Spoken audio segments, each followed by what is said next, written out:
Hi everybody, I'm Zach and I like movies, and I am back again for another entry in my Letterboxd Criterion Challenge for 2024. And today's prompt is number 50, which was to watch a film from the 2010s. And I chose one from 2019. This is a movie that comes to us out of Africa. It is called This Is Not a Burial, It's a Resurrection. And it is directed by Lemohang and Jeremiah Mosese. And I have never heard of this movie before it was released through Criterion, I think last year, and I'm so glad that they did, because this movie was powerful. This movie was amazing. I loved this movie, and it's so fascinating because there's movies that I can sort of point to as like a reference point in terms of like, if you like the visual tone of this, if you like the sort of ambient atmosphere of this, then you'll like this kind of movie. But like, honestly, I don't think I've seen a movie quite like this before.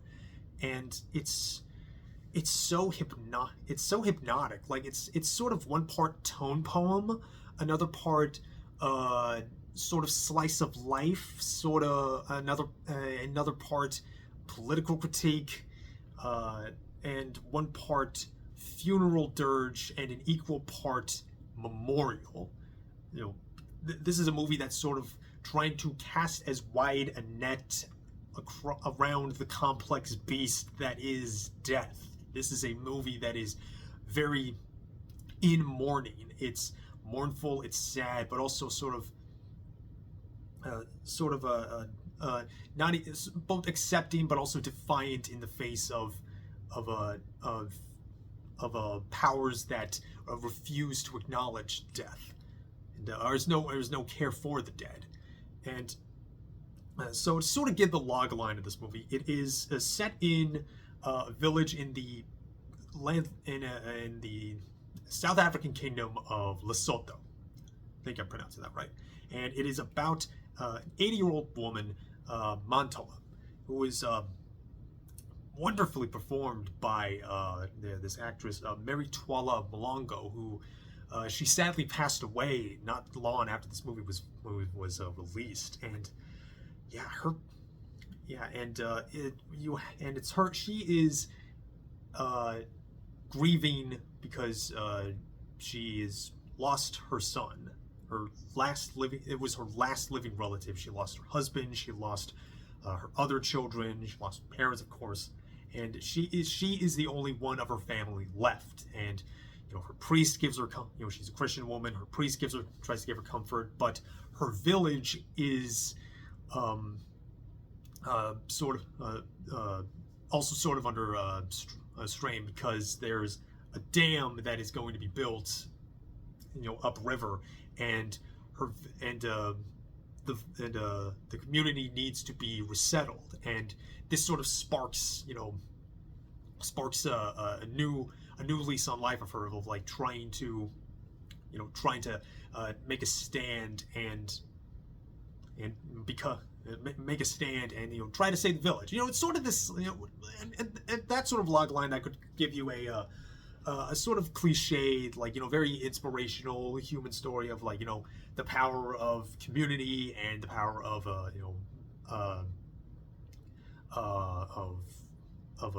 community politics, of course.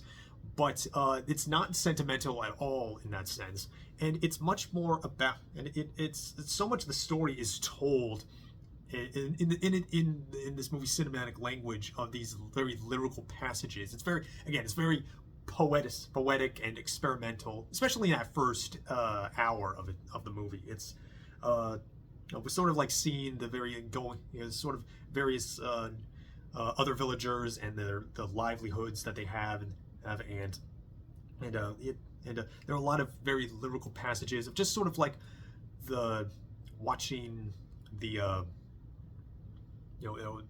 watching so many of these scenes that are most of the time are rendered without dialogue, which is sort of like taking in and inferring a lot of what we see in, like, the clothing they wear, the things they do, the chores they take on, the building they have, and again, and their rituals too. They have a Christian, they have a Christian church, and the priest is there. He's sort of like one of the key figures along with the chief, and Montoya is also sort of well regarded here. They respect her, but they also sort of like understand her pain. And Montoya is very she wants to take care of the graveyard, because these graves, not just of the recently deceased, but like the history of their village is so important to their culture, and this company, this dam that's going to be built in the name of progress is what will cost the progress. It's sort of saying that like, progress always comes at someone else's expense. It's their expense this time. And it's an engrossing film. It's a very contemplative movie, especially with like just the visuals and the soundscape. My God, the score for this film really gets in your ears, and like feeling in like the sort of brittleness, and it has that sort of like ambient undertone that like you really sort of feel what they're thinking. Again, it in a way kind of reminds me of the music of Tim Hecker, with this great ambient artist. If you haven't heard him before, he's fantastic. It's like really, but here it's very again it fits very well with the tone, and the tone in the visual look, with the way that it the aspect ratio. It's shot in a 1:40:1 aspect ratio. It's sort of boxed in, and the hues of these colors. My God, the colors of this movie, and the shots of the landscape.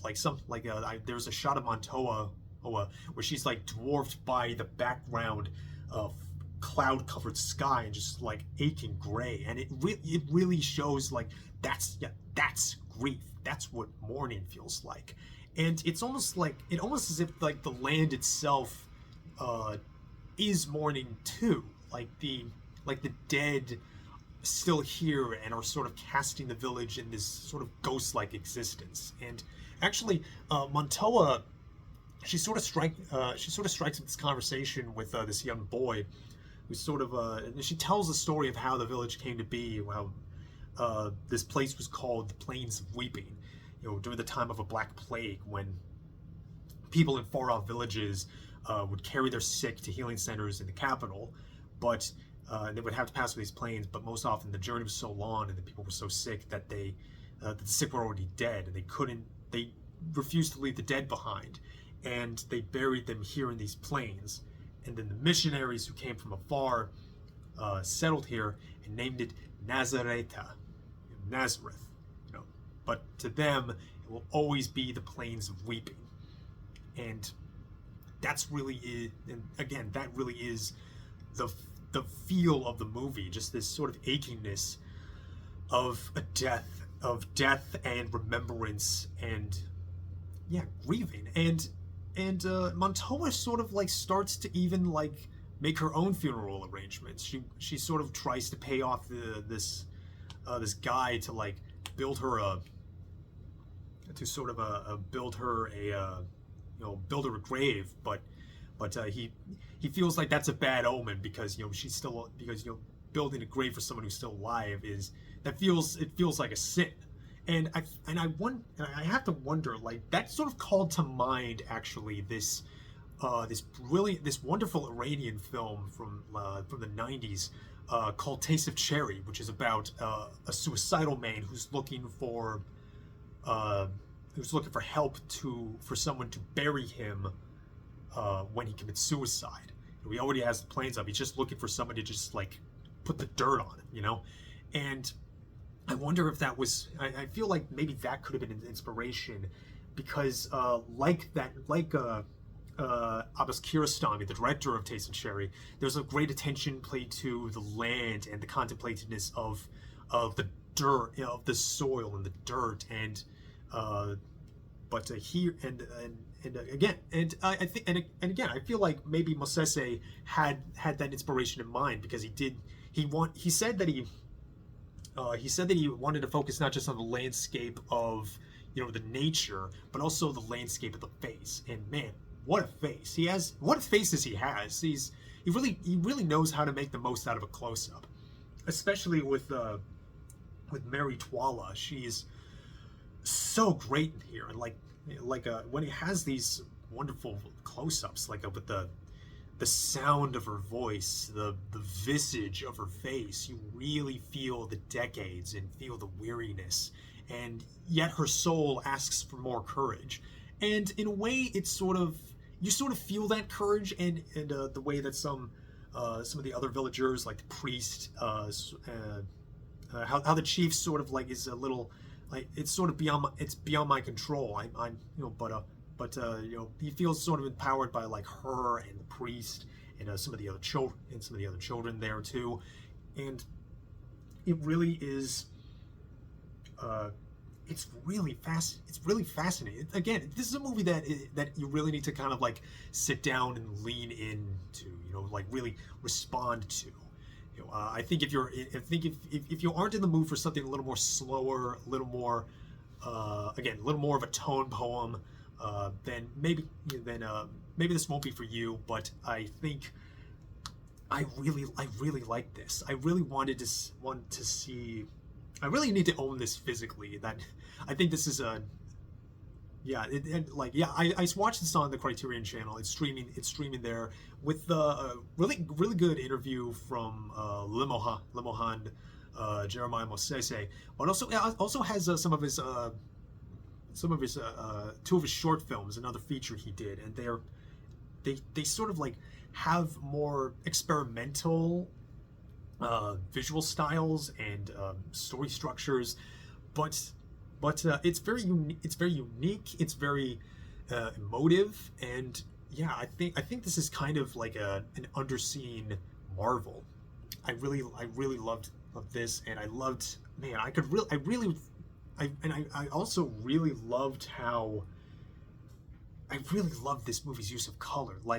When there are shots interior shots where we see the inside of Montoa's home, where it has this rich blues in the walls and the bed drapery, and her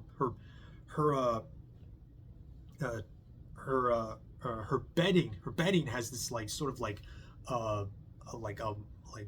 mahogany, has this mahogany, it looks like a burgundy red blanket, and you know, and when she sits up, she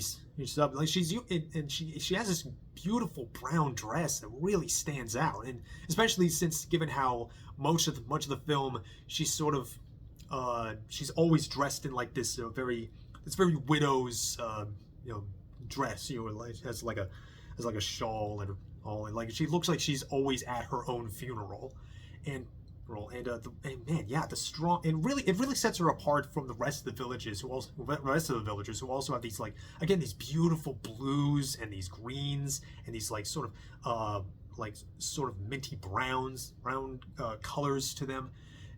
They're strong eye for color in this movie, and it's very sad. It's a sad movie. It's also but again, it's a movie that really resonate with you if you just lean in and let it in.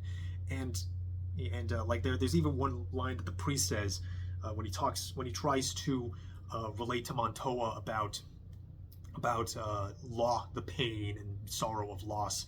He says, "My loss became a mirror that reflected the holiest of places within me," and that really says a lot about this film. That's sort of, I think this movie had a theme that's sort of what this movie is, and I really thought back to that with the ending, and the ending is very powerful. It was, you know, I loved it. If you can't tell, I thought it was amazing. I thought I'm so grateful for companies like Criterion to give attention to underseen movies like this. And it's beautiful, and it was beautiful. It was meditative, and I don't always go, and I'm not always in the mood for, sort of movies of this kind. But man, am I always grateful when I do watch them. They're a real treasure, and I'm fascinated by this. I really hope to see more for Mosese in the future, and very love this. I have to own this. Like, I really responded to it well, and I think that'll be it. This is great. I loved it. I have 3 more movies to do in this challenge, and yeah, that's exciting. Granted, I had to crunch a little bit towards the end of the year, but yeah. Very excited. Very glad I got to do this. Really inspires me to, like, catch more movies I might not always see, and I hope you do too. And that's sort of the mission statement of my channel, and the whole challenge too. And I think that'll be it. I will see you all later. I'm Zach. I like movies. I have a lot more movies to watch, and I hope, if nothing else, you watch a lot of movies too. You take care of yourselves.